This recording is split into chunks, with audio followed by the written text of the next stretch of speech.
الرحمن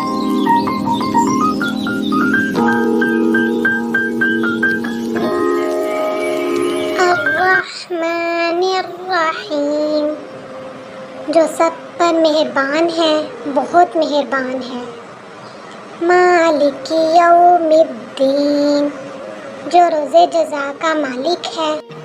روز جزا کا مطلب ہے وہ دن جب تمام بندوں کو ان کے دنیا میں کیے ہوئے اعمال کا بدلہ دیا جائے گا۔ یوں تو روز جزا سے پہلے بھی کائنات کی ہر چیز کا اصلی مالک اللہ تعالیٰ، لیکن یہاں خاص طور پر روز جزا کے مالک ہونے کا ذکر اس لیے کیا گیا ہے کہ دنیا میں اللہ تعالیٰ نے ہی انسانوں کو بہت سی چیزوں کا مالک بنایا ہوا ہے۔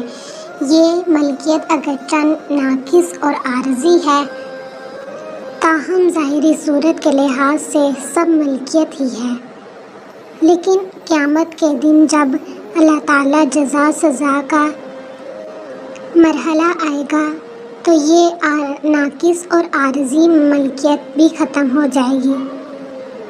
اس وقت ظاہری ملکیت بھی اللہ تعالیٰ کے سوا کسی کی نہ ہوگی۔